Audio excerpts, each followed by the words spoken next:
This is part one of topic 4 in perfect competition, and in this presentation we're looking at price discrimination.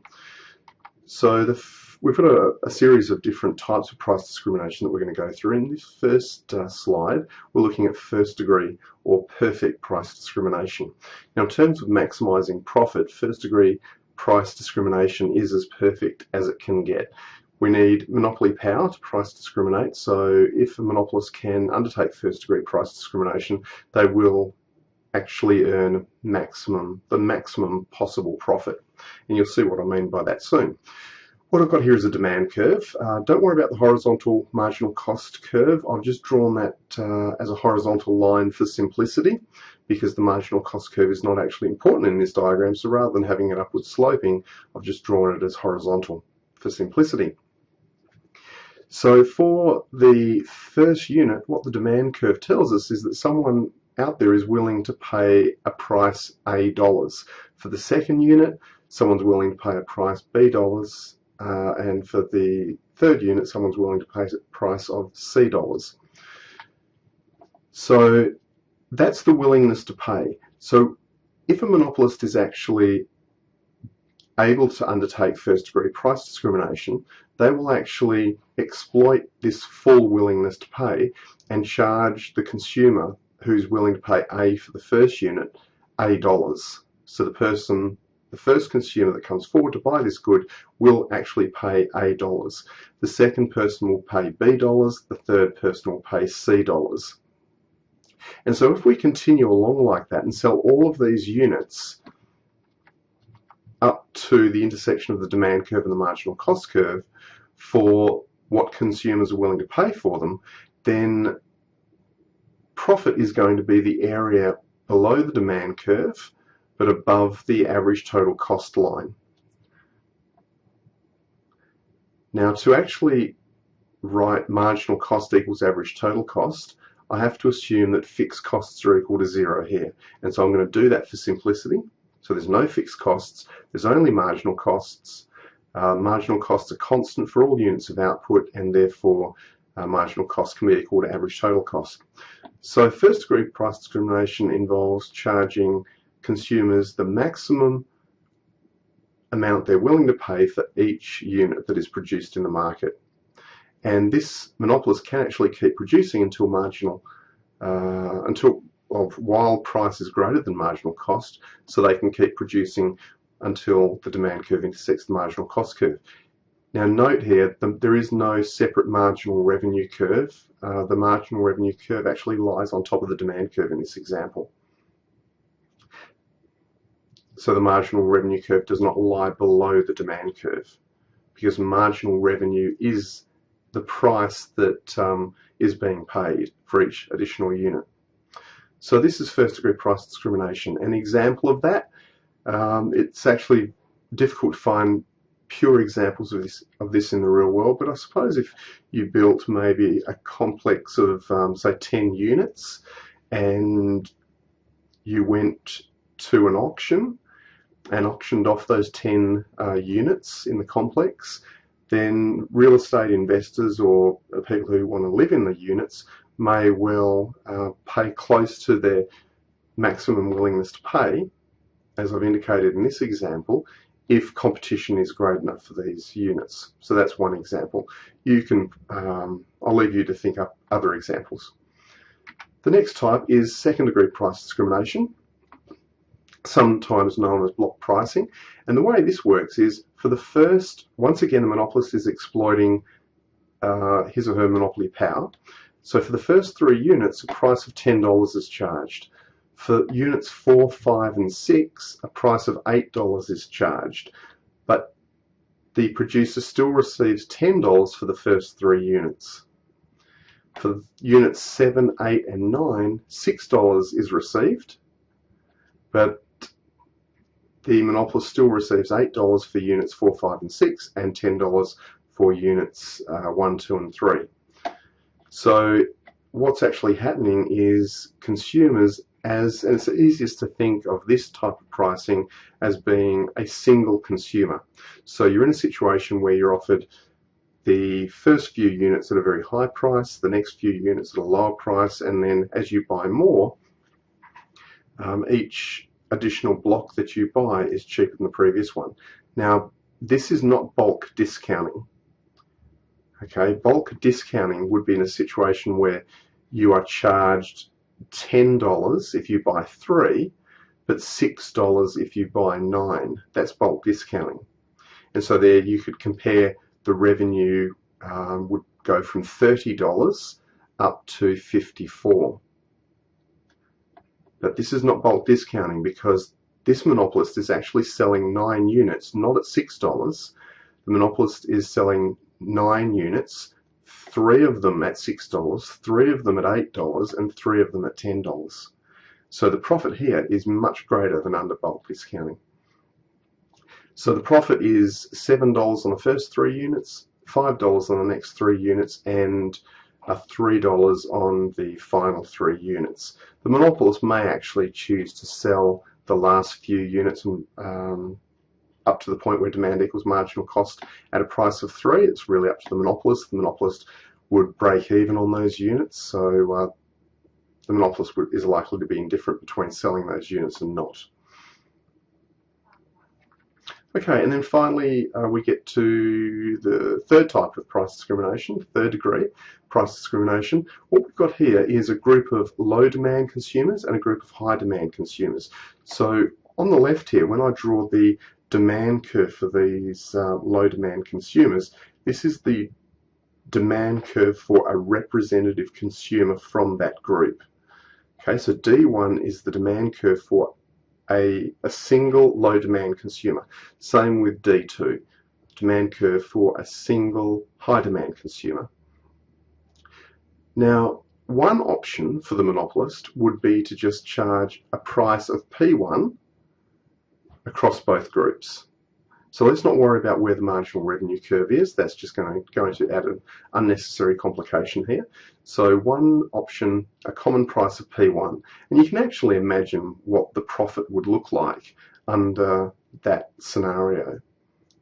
Because you've got the average total cost curve, you've got the price, and you've got the quantity at a price of P1. So you should be able to recognize which rectangles represent profit per customer for the two groups.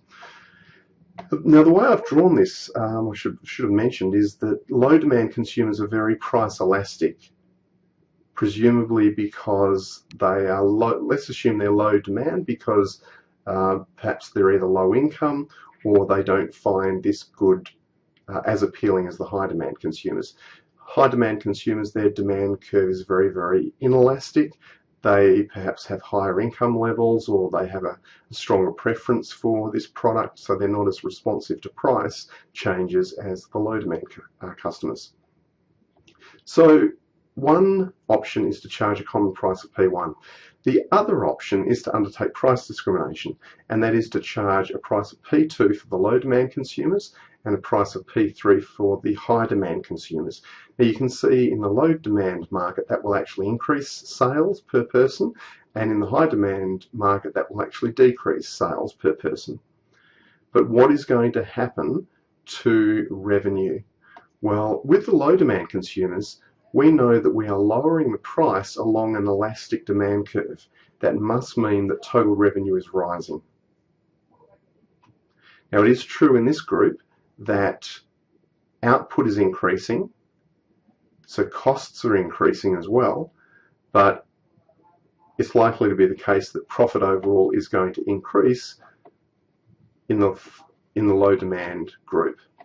What about the high demand group? Well, this representative consumer we've drawn here, we are actually increasing the price from one option of P1, which is the non-price discrimination price, up to P3, which is the price discrimination price. So we're increasing the price, and this representative consumer is moving along an inelastic demand curve D2. Now when price goes up and the demand curve is inelastic, total revenue goes up. So for this group of consumers, the price is higher, output has contracted, but it must mean that because price has gone up by a greater percentage than output has declined by, total revenue has gone up. At the same time, output's gone down, so costs have gone down. So we're really doing quite well here out of these high demand consumers by charging them more. So one big problem with this type of price discrimination is identifying which of your consumers are low demand, which of your consumers are high demand. It's pretty hard when someone walks into your shop to know whether they are low demand or high demand. So trying to put together some sort of scheme whereby you can identify these customers as either being low demand or high demand, to therefore exploit them this way, is one of the biggest challenges of this type of price discrimination. Now, the airlines have done it quite well. Low demand customers are holiday travellers. The high demand customers are business travellers. Now, we're not talking about business class here, we're just talking about economy class. So there's both holiday travellers and business travellers in economy class. So the idea is you charge holiday customers less, you charge business customers more. Okay, business customers are typically high demand because they've got less option than holiday travellers. They have to go to that meeting interstate, they have to travel. And also, very often, it's the company paying for the ticket, so these business or high demand customers are less responsive to higher prices than holiday travellers who are paying the fare themselves. So therefore, if we've figured out that the low demand customers are holiday travellers and the high demand customers are business travellers, how do we actually identify them?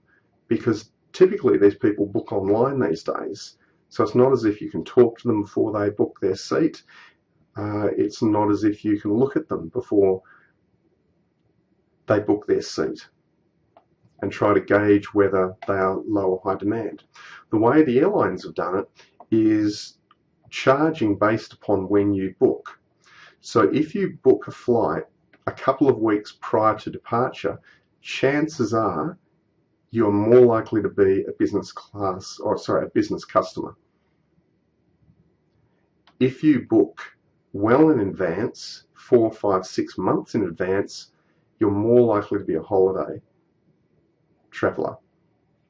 So by actually setting up a pricing scheme whereby prices start off low and then increase as you get closer and closer to the date of departure, the airlines are attempting to actually separate customers out into low demand and high demand groups.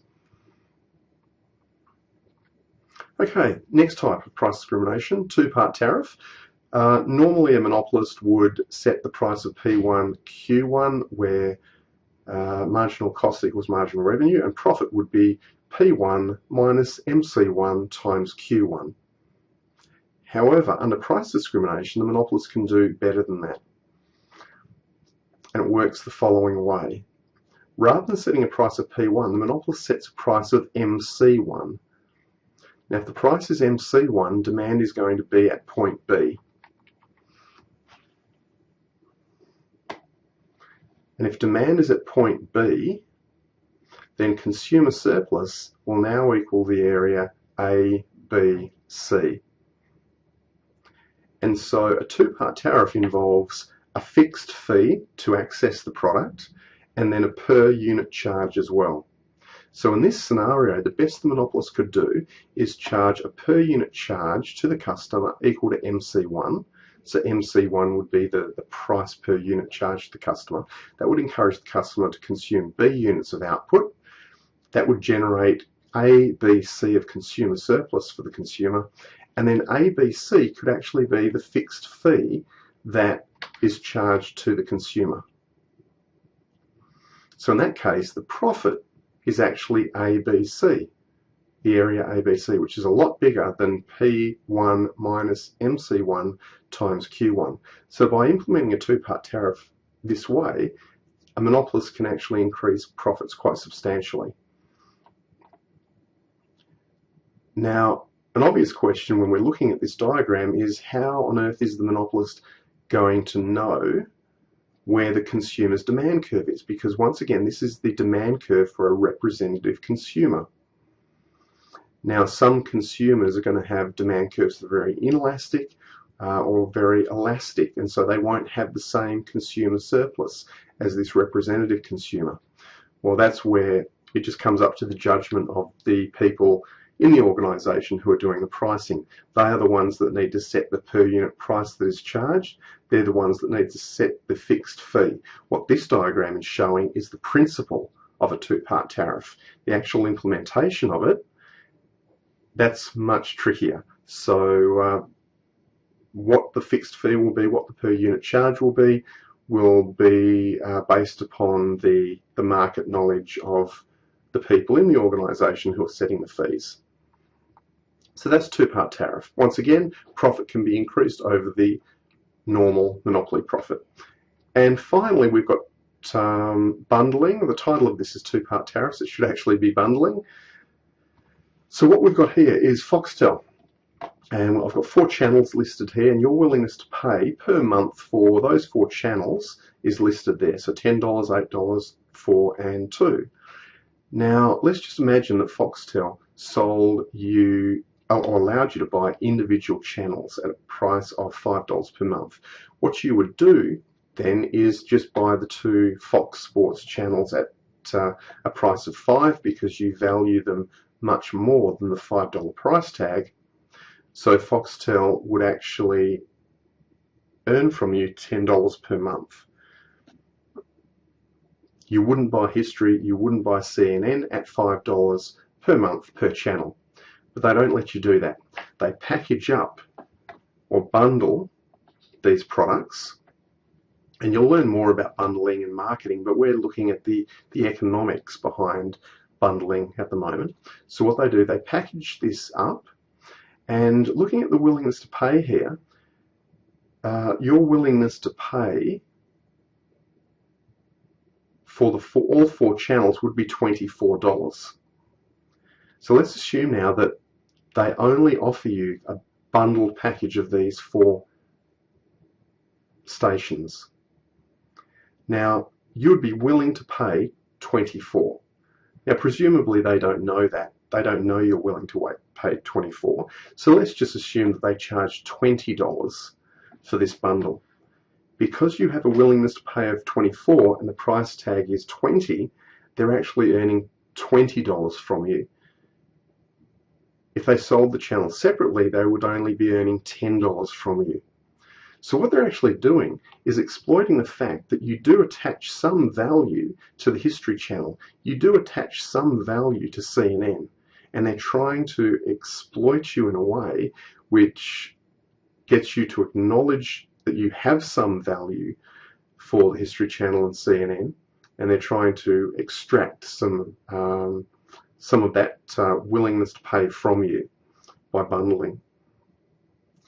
Okay, so the whole idea of bundling, as I said, is that they acknowledge that while you wouldn't buy most channels if they were sold individually, Foxtel does realise that you do place a value on a lot of those other channels, even if it's only a small amount. And by bundling it together, they are actually trying to exploit or extract from you some of that additional willingness to pay for those marginal channels. Of course, the cost of them actually delivering the History Channel and CNN channel to you is $0. So there's no cost to them in actually giving you those channels.